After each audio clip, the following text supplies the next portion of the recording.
Welcome into the Basement Observation. This is Corey. Happy Wednesday night to you. Now, yes, the Sixers are currently winning by 20 over the Miami Heat. And while on most nights that would be the biggest sports story in America, it isn't tonight. It is being overshadowed, of course, by Game 6 of the 2013 World Series. The Boston Red Sox are back at Fenway. They're looking to clinch the World Series up 3-2 by beating the St. Louis Cardinals tonight, which would bring them their first home field clinching championship in the World Series since 1918. The St. Louis Cardinals are throwing out Michael Wacha to try to stop that from happening. Wacha's 4-0 as a rookie in the postseason, and he's only allowed 3 earned runs through 27 innings.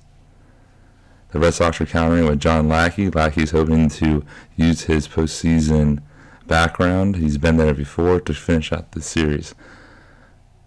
The St. Louis Cardinals have historical background against them tonight.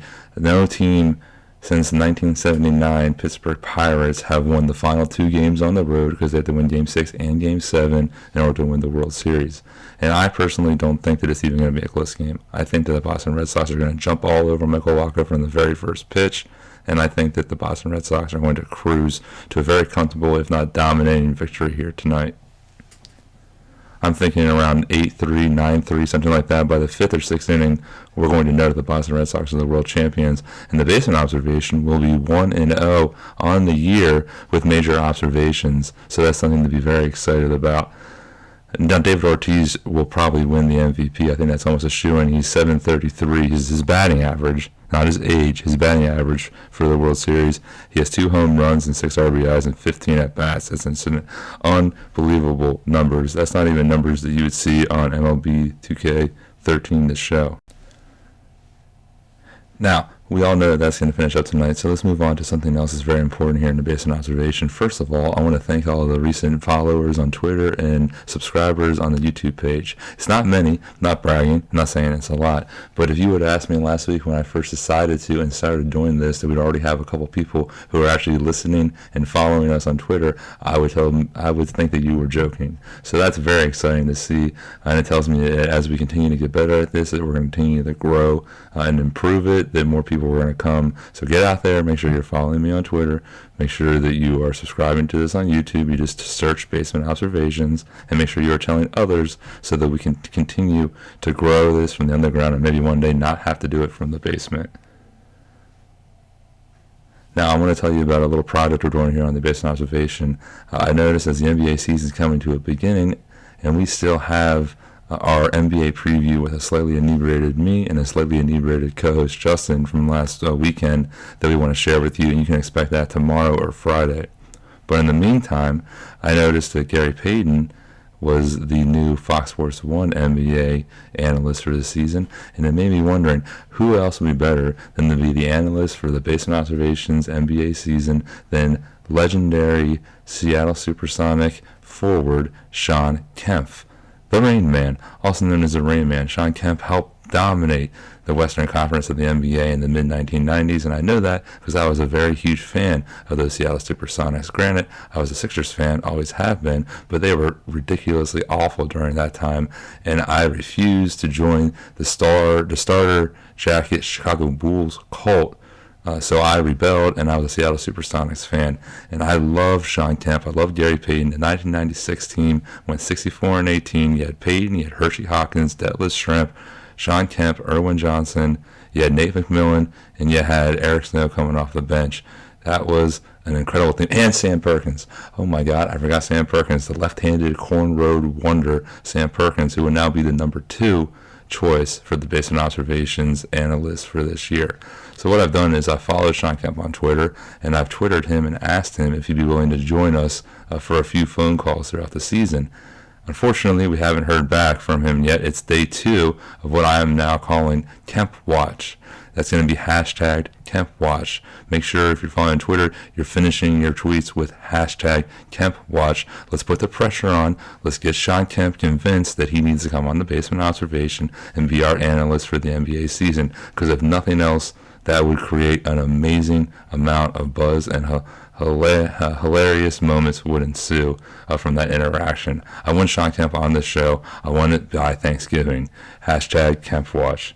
Now, let's jump back to the fantasy update. My fantasy team is now 4-4. We suffered our worst week of the season. Last week we only scored 58 points.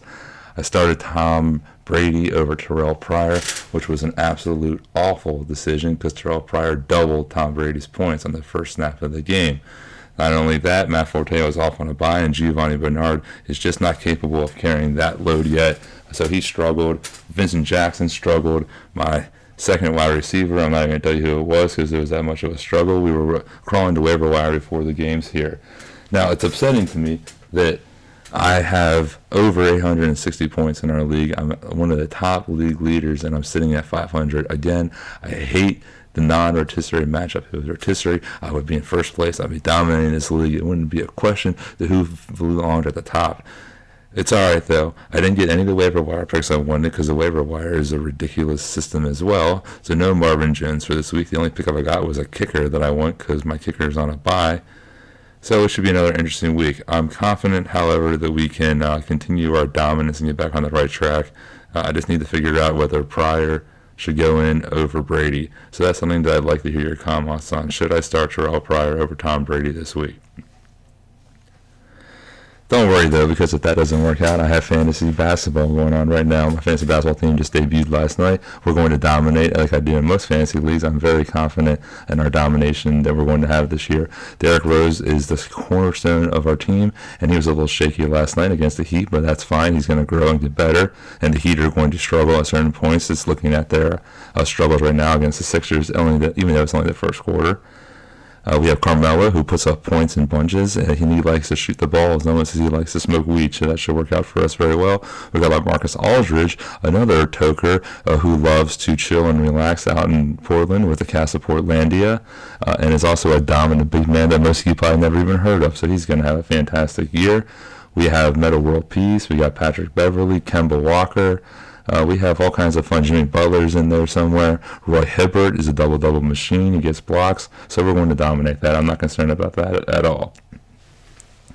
Real quick, because the Boston Red Sox are on the verge of winning the World Series tonight, which would break a long-standing curse and give them an incredible opportunity to celebrate at home, I want to take this time to remember that 5 years ago, last night, the Philadelphia Phillies won their first World Series since 1980. Not only did they win their first World Series since 1980, but I was there, and I was able to be a part of the celebration. As a Temple alum, we were on campus, and this is going to be the random story for today, and I'm going to get you out of here. Now, the Phillies won the World Series, and the entire city went into absolute chaos. I had never seen anything like it in my life. I'll never see anything like it again. It was an incredible evening. Whoever I was with that night, I'm always going to remember. I haven't seen some of those people in years, but it doesn't matter because it was a special night for everyone. The best story I can tell you, there's two. First, if you saw the Tosh.0 moment a few years ago where they showed the guy on top of the spotlight who was, hanging on top of the spotlight and then got struck in the face with a full can of beer and fell off the spotlight, that was at that celebration, and I saw that. I was about 50 yards from where that took place. I think I might even have it on a camera film somewhere if I can find the camera buried down here in the basement. But I remember seeing that on Tosh, and I remember saying that I was there. I saw that moment. I remember watching that guy get hit in the face, and let me tell you, it was incredible in person. The second story involves a garbage truck. Now, a City of Philadelphia garbage truck was commandeered and stolen by a bunch of drunk, dirty South Philadelphians who then started driving it through the crowd as everyone was celebrating on Broad Street the victory.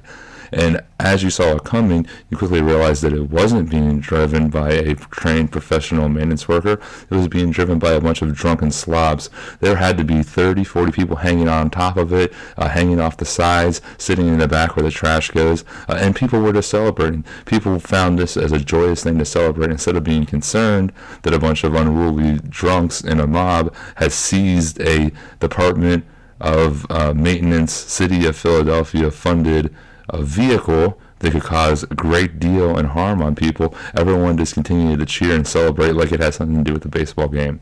That was an incredible moment, and that's when we knew it was time to get out, and that's when we escaped back to our dorms to continue the celebration there. Anyways, it was a great night. If Boston wins tonight, I hope the people in Boston can enjoy the evening just as much as we enjoyed it 5 years ago in Philadelphia. So again, we'll have the NBA preview tomorrow or Friday with you. We'll have some more quick updates throughout the sports week. Continue to follow us on Twitter. It's CMG5287. Hashtag Kempwatch. We gotta get Sean Kemp on the show. We gotta get him to recognize our legitimacy and our existence as a sports broadcasting program. And he will. We know he will. We just need to give him time. YouTube, follow this. It's Basement Observation. Subscribe to it there. Let's get that subscription count up. And let's have a good couple days here. And we'll hear from you soon. We're going up to Penn State for the Penn State-Illinois game this weekend, so we'll see if there's any stories that come from that. But you'll hear from me before then. Enjoy the Sixers dominating the Heat. Enjoy the Boston-St. Louis game. And remember, we must get Sean Kemp on this show. Have a good evening.